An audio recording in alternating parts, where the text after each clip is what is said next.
Audio Jungle.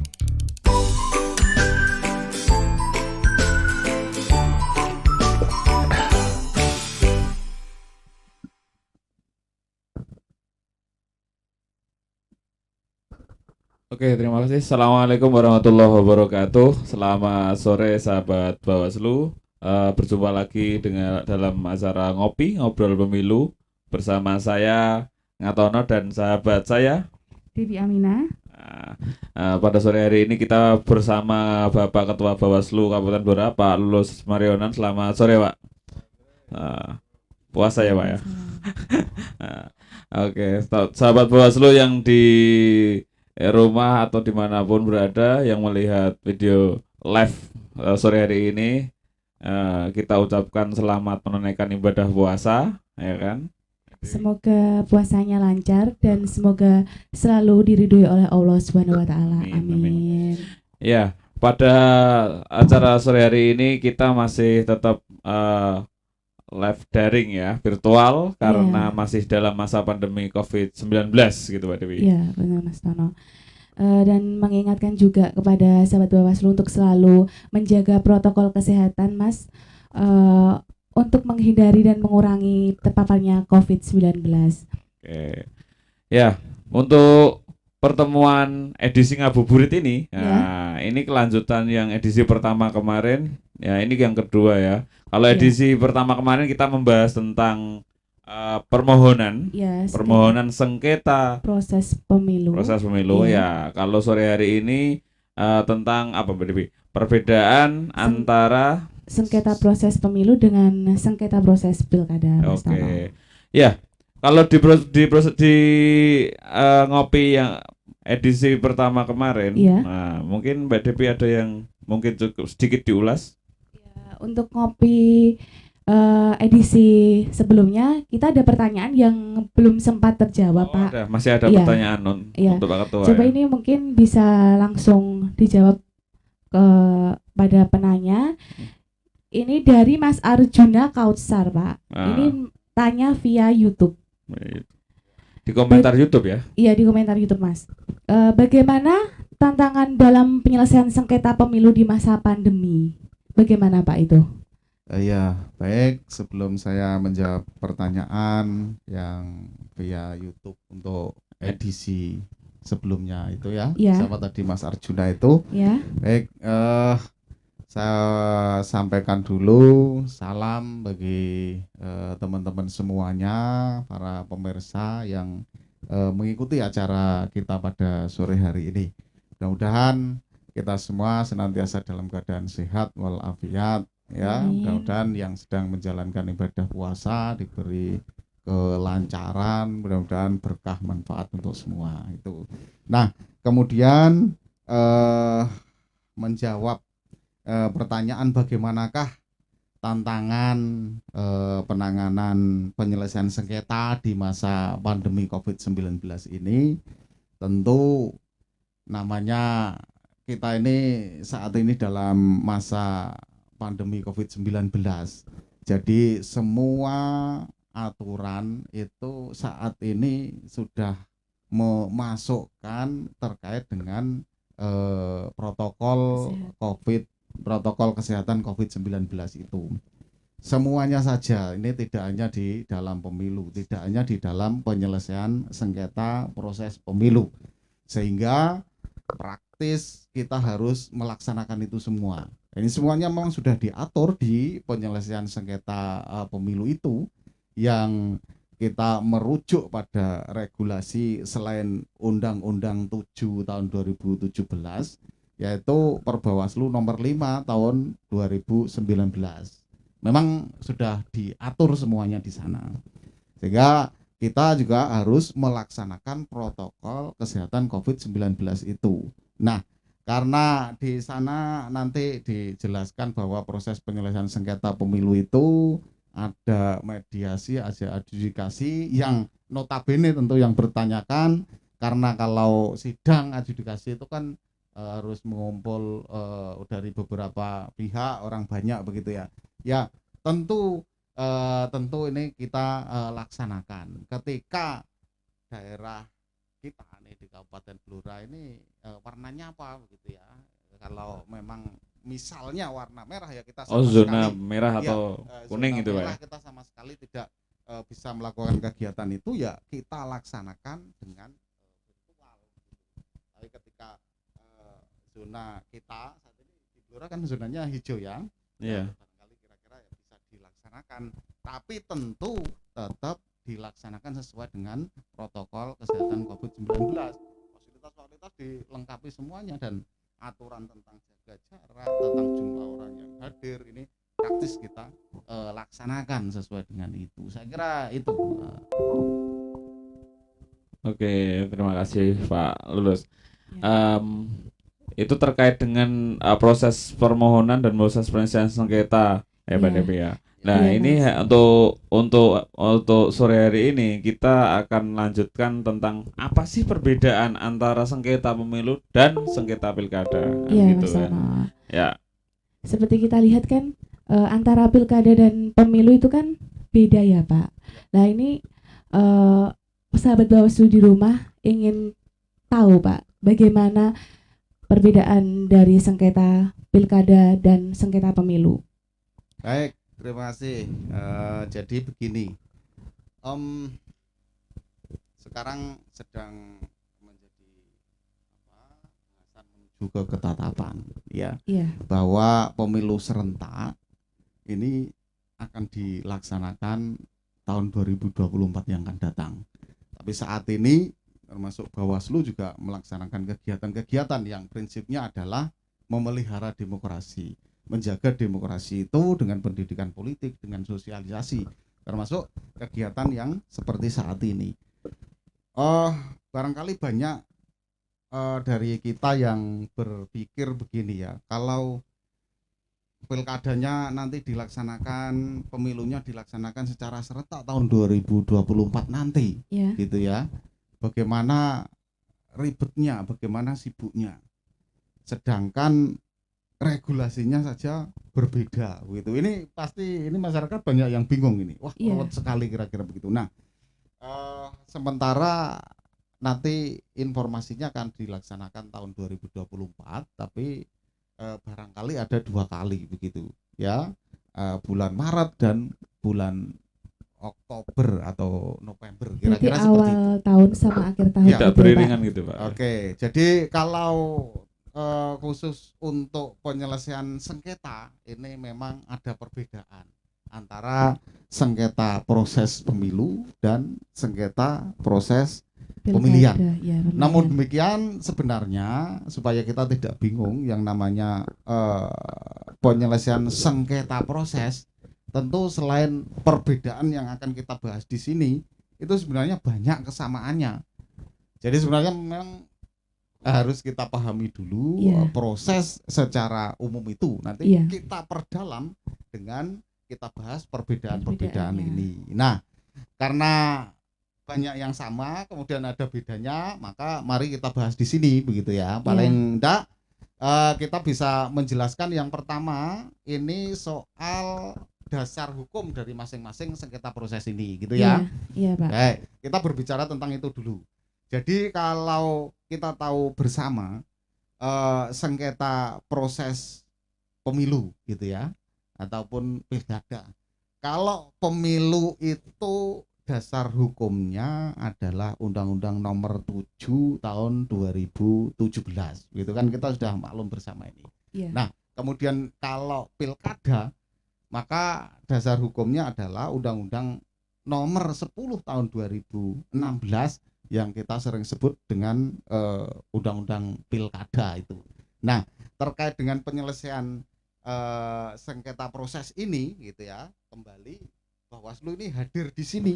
Ya, Bawaslu hadir karena sengketa proses, penyelesaian sengketa proses ini merupakan satu-satunya kewenangan yang paling utama dimiliki oleh Bawaslu, ya. Yang Bawaslu ini nanti memutuskan sendiri, tidak seperti pelanggaran yang lain.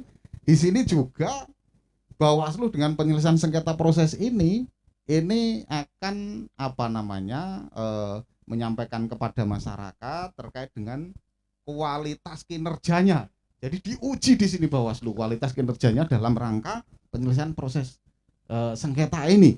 Jadi mampu apa tidak Bawaslu ini melaksanakan kewenangannya itu, gitu ya. Nah, kemudian kalau dalam penyelesaian sengketa proses, maka di pemilu, ya, di pemilu itu ada Perbawaslunya yang mengatur di sana, yaitu Perbawaslu nomor 5 tahun 2019, gitu ya. Jadi Iya. di sana diatur secara rigid tersendiri. Nah, nanti kita bahas di belakang. Sedangkan di pilkada ini kita tahu semuanya bahwa Perbawaslunya yang mengatur tentang penyelesaian proses pemilihan ini adalah baru Perbawaslu 2 tahun 2020. Nah, ini ada beberapa perbedaan memang di sana yang nanti kemudian akan kita bahas. Saya kira itu dasar hukumnya yang harus kita pegang dulu, ya, untuk memahami apa sih perbedaannya sengketa proses pemilihan dan sengketa proses pemilu itu, supaya itu tidak tumbang tindih, gitu ya. Ya. Mungkin bisa diperjelas lagi Pak, terkait sengketa menurut Undang-Undang 7 2017 dan Undang-Undang 10. Kalau jelas tadi sudah disampaikan gitu, kalau untuk berdasarkan Undang-Undang 7 nomor 7 tahun 2017 itu untuk pemilu ya Pak. Ya. Kalau Undang-Undang 10 2016 tentang pilkada, mungkin kalau ya bisa diperjelas lagi berdasarkan Iya. undang-undang tersebut. Baik, jadi kita dari pemilu dulu aja ya. Iya. Jadi di Undang-Undang 7 tahun 2017 di sana itu sebenarnya mulai dari pasal 446, 467, 468, 469 membahas soal penyelesaian sengketa proses pemilihan ini. Nah, definisi pengertiannya di sana bahwa sengketa proses pemilu itu adalah terdiri dari satu, sengketa antar peserta pemilu, kemudian yang berikutnya adalah sengketa antara peserta dengan penyelenggara pemilu. Dalam hal ini penyelenggara pemilu itu karena ini adalah pemilu yang pesertanya ini adalah di semua tingkatan, maka ini yang dimaksud ini adalah mulai dari KPU, kemudian KPU provinsi dan KPU kabupaten kota. Begitu juga nanti dalam penyelesaiannya Bawaslu juga, Bawaslu RI menyelesaikan karena kan ada DPR RI, ada presiden, ada DPD dan seterusnya. Nah, begitu ya. Nah, ini kemudian kalau di pemilihan di Undang-Undang nomor 10 tahun 2016 Undang-Undang Pilkada itu ya juga menjelaskan tentang itu ya, sama sengketa ini terdiri dari sengketa antar peserta pemilihan dan yang B adalah sengketa antara peserta pemilihan dengan penyelenggara pemilihan sebagai akibat dikeluarkannya keputusan KPU provinsi dan KPU kabupaten kota. Nah, ini kalau di Undang-Undang 10-nya ini memang disebutkan hanya KPU provinsi dan KPU kabupaten kota. Kenapa?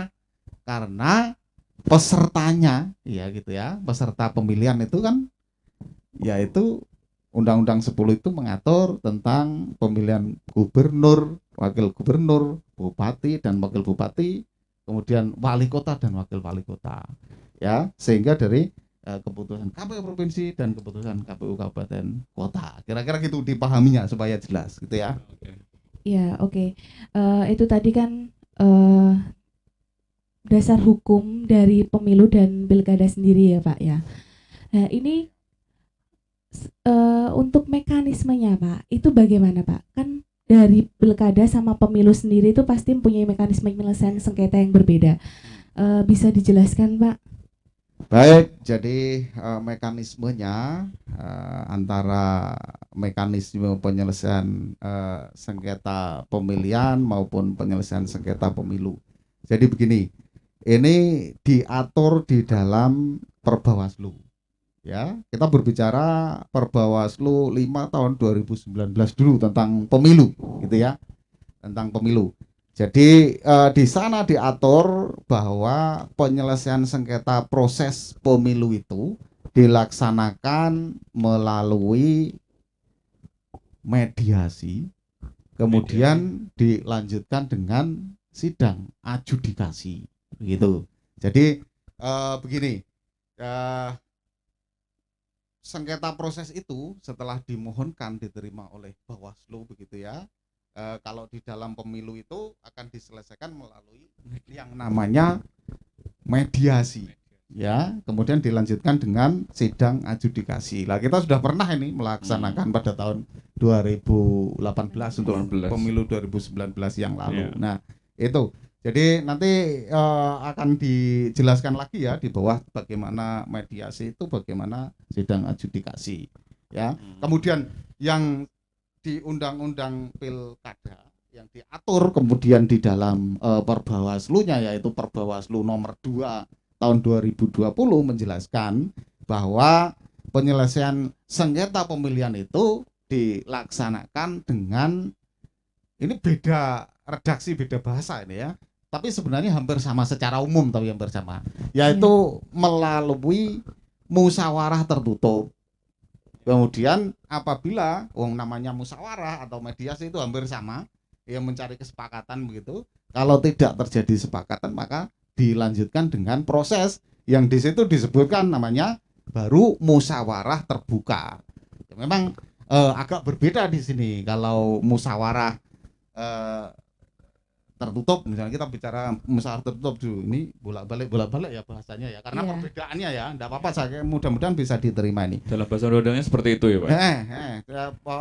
Jadi kalau musyawarah ini dilaksanakan oleh Bawaslu itu namanya musyawarah tertutup, tentu yang hadir ya hanya yang berkepentingan saja, tidak masyarakat secara umum. Para gitu pihak ya. yang bersengketa. Jadi para pihak yang bersengketa, kemudian ada fasilitasi dari Bawaslu yang sebagai pimpinan musyawarah itu, gitu ya. Ini jumlahnya 1 orang bisa dibantu dengan asisten atau sekretaris begitu di Bawaslu. Itu kemudian kalau musyawarah secara terbukanya ya barangkali sih hampir sama seperti adjudikasi itu, tapi namanya juga pimpinan musyawarah begitu ya. Kalau di adjudikasi namanya pimpinan sidang adjudikasi dan seterusnya itu. Nah, prosesnya seperti itu. Jadi musyawarah tertutup, terus kemudian dilanjutkan musyawarah terbuka. Kalau di pemilu, di sengketa proses pemilu itu namanya mediasi, kemudian sidang adjudikasi.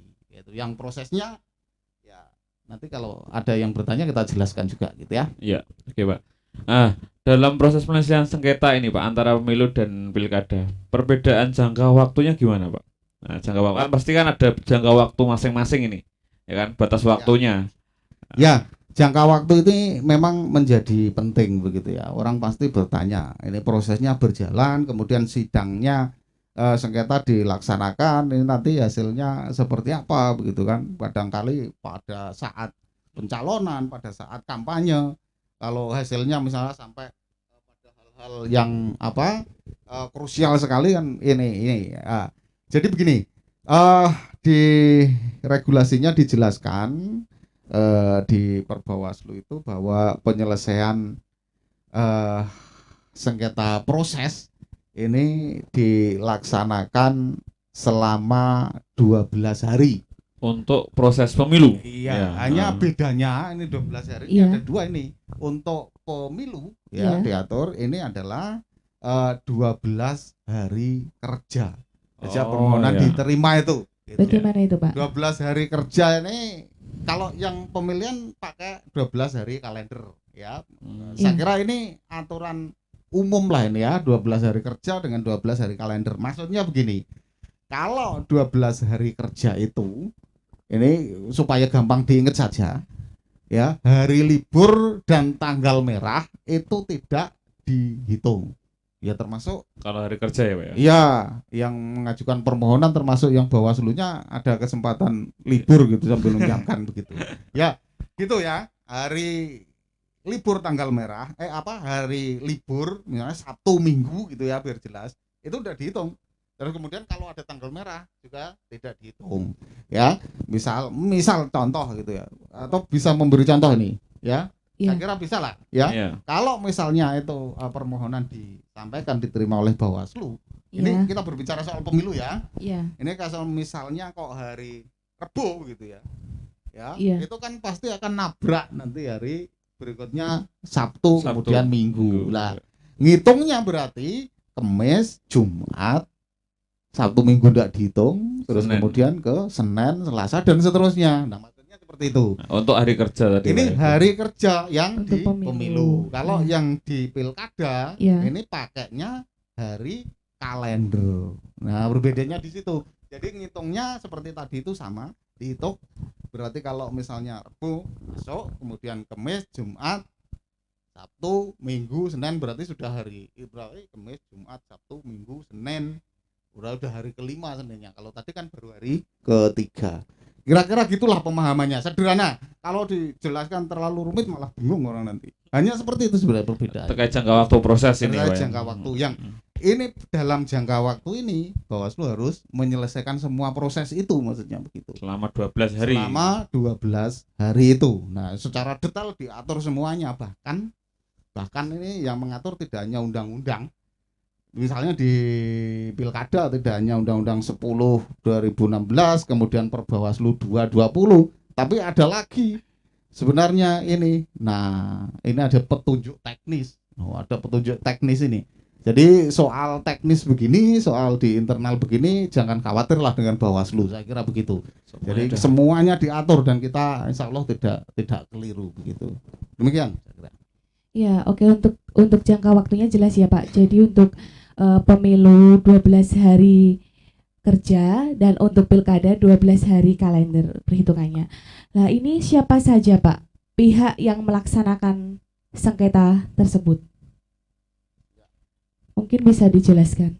Pihak-pihak yang melaksanakan sengketa gitu ya. Jadi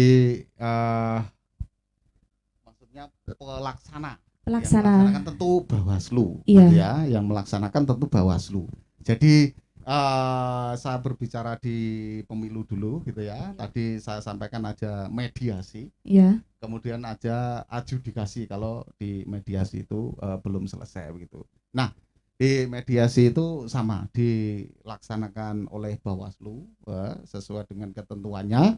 Di sana mediator itu tentu tidak sendirian ini ya, tapi minimal satu orang dijelaskan di sana. Boleh mediator itu hanya satu orang, tapi dengan dibantu para staf nanti sebagai sekretaris atau sebagai notulen begitu. Jadi itu proses mediasi seperti itu dilaksanakan. Nah, dalam mediasi itu tentu prosesnya masing-masing pihak nanti akan menyampaikan, karena ini mediasi atau adjudikasi sidang sengketa ini pada prinsipnya kan verifikasi administrasi apa yang sedang terjadi gitu ya. Jadi pemohon tentu akan menyampaikan pokok-pokok permohonannya di sana. Terus kemudian ada jawaban penjelasan dari termohon, kemudian ada nanti ditawarkan solusi-solusi, barangkali bisa sepakat pada proses mediasi itu. Ya, begitu juga. Ya, kalau misalnya ada sepakat, ya udah ini dibuat berita acaranya. Nah, tapi kalau memang belum sepakat, maka dilanjutkan dengan proses berikutnya, yaitu sidang adjudikasi. Kita ingat bersama ya, di dalam proses adjudikasi itu diatur nanti ya pimpinan majelis sidang adjudikasi itu ya, itu juga diatur sebenarnya boleh minimal 3 pimpinan itu gitu ya. Jadi tapi ada yang sampai 5 semuanya gitu. Jadi prosesnya tentu lebih detail lagi di dalam sidang adjudikasi itu ya, dimulai dari penyampaian permohonan, terus kemudian jawaban, terus kemudian penyampaian bukti-bukti ya, saksi, kemudian pembuktian gitu kan, sampai pada akhirnya sebelum 12 hari itu sampai sidang putusan gitu ya. Kita sudah pernah melaksanakan ini, insyaallah kita bisa lah melaksanakan hal ini, saya kira gitu. Nah, untuk proses pilkadanya Pak, ya tadi kan pemilu ini ke pilkada. Ya, yang pilkada ini saya sampaikan tadi sama ya, yaitu satu apa?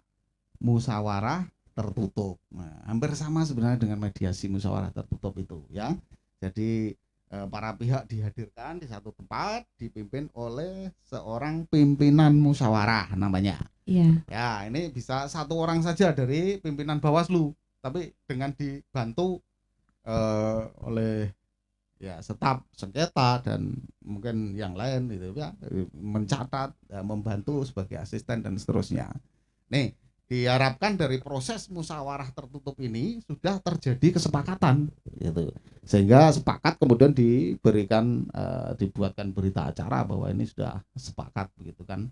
Nah, kemudian kalau misalnya tidak terjadi kesepakatan, oh ya, ini kita tadi sedang berbicara sengketa proses pemilihan yang antara peserta dengan penyelenggara ya, prosesnya ini ya. Yeah. Nanti setelah ini kita bicarakan yang antar peserta gitu ya. Itu. Jadi di proses itu kalau tidak terjadi mufakat, tentu dilanjutkan dengan yang namanya musyawarah terbuka ya. Hampir sama tentang pengaturan ini nanti akan dipimpin oleh pimpinan musyawarah yang terdiri dari minimal 3 orang itu nanti dari anggota Bawaslu. Terus kemudian di sana diatur sangat detail itu ya. Ya tentu ada sekretarisnya, ada notulensinya, ada asisten pimpinan musyawarah, terus kemudian ada apa lagi satu? Notulen, sekretaris, notulen, asisten, Perisalah. Nah, itu hampir lupa ya perisalahnya. Nah, ini komplit lengkap, ini didokumentasikan di video, kemudian dicatat oleh perisalah dan seterusnya. Nanti sehingga dalam pembuatan putusan itu bisa tepat begitu ya. Itu yang sengketa antara peserta dan penyelenggara gitu. Kemudian misalnya di pilkada kan ada sengketa tadi antar peserta. Nah, ini kewenangan penyelesaian sengketa itu ini mulai dari Bawaslu provinsi, kemudian Bawaslu kabupaten kota untuk pilkada. Nah, namun demikian ini sampai pada Panwas kecamatan tentunya dengan mandat dari Bawaslu kabupaten kota untuk menyelesaikan sengketa antar peserta ini. Karena sengketa antar peserta ini lokusnya tentu karena antar peserta kegiatannya lebih banyak di kegiatan kampanye, ini pasti kan ya di bawah gitu ya, di tingkat kecamatan, di tingkat desa itu, sehingga dari itu ini ada yang namanya mandat kepada Panwas kecamatan dari Bawaslu kabupaten kota untuk menyelesaikan sengketa proses pemilihan antar peserta ini yang harus diselesaikan pada saat itu juga sebenarnya gitu ya. Kalau sebisa mungkin pada saat itu juga diselesaikan, jadi cepat. Kalau di proses pemilu ada penyelesaian sengketa acara cepat ya, hampir sama seperti itu, tapi ada bedanya sendiri. Saya kira begitu ya.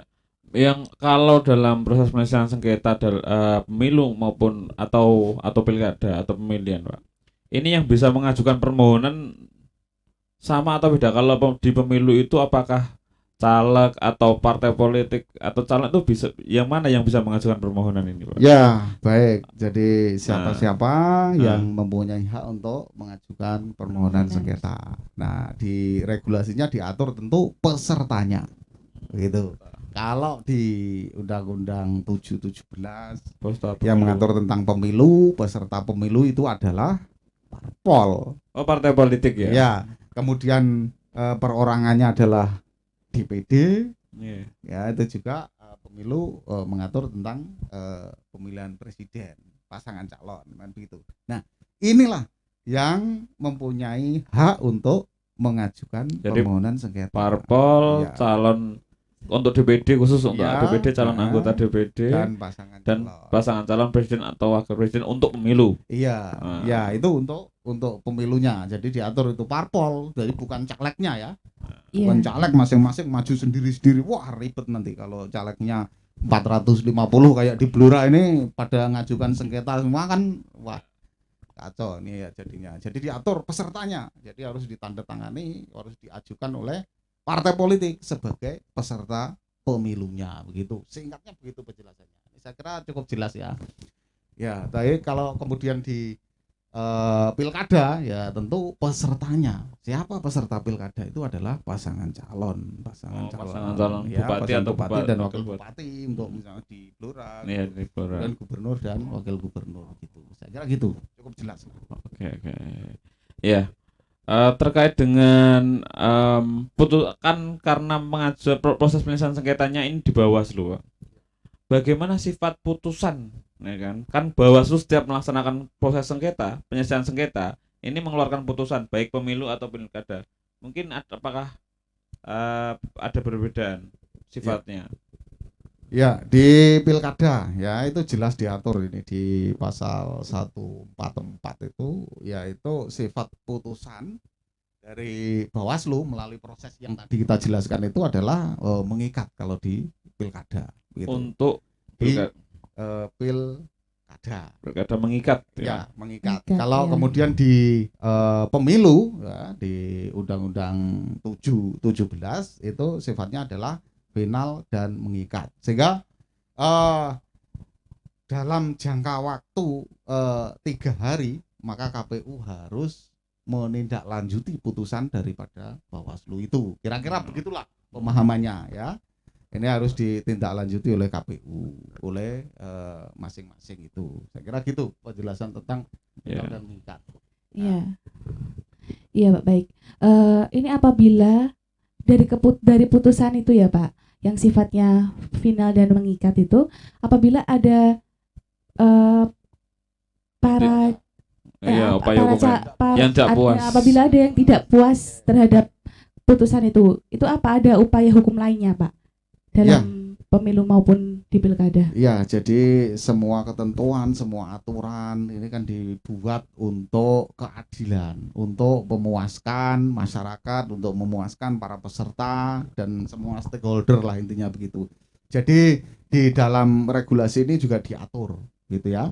Kalau di dalam pemilu ya, kalau di dalam pemilu itu misalnya contoh kasus kita Bawaslu Kabupaten Kota menyelesaikan sengketa proses pemilu ya, kemudian sudah mengeluarkan putusan itu, ada pihak-pihak yang tidak puas misalnya dari peserta gitu ya, dari peserta ini diatur mekanismenya di dalam penyelesaian sengketa pemilu itu ada yang namanya koreksi ya. Koreksi. Untuk pemilu ya, Pak ya? Iya, jadi untuk pemilu ini ada koreksi. Koreksi ini dilakukan oleh siapa? Oleh Bawaslu RI.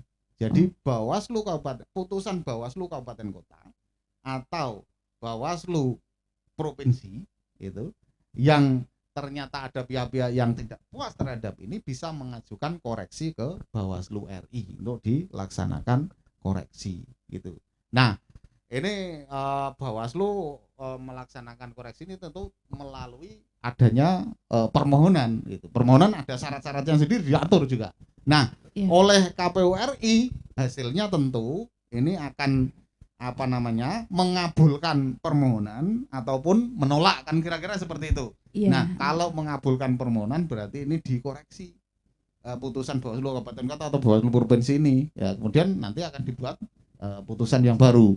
Kalau menolak berarti menguatkan putusan dari ini tadi Bawaslu Kabupaten Kota atau Bawaslu Provinsi, kira-kira begitu. Nah, ini langkah-langkah yang bisa ditempuh oleh teman-teman kita apabila tidak puas terhadap keputusan Bawaslu. Nah, kemudian bagaimana kalau keputusan Bawaslu RI juga masih dia tidak puas lagi gitu kadang-kadang.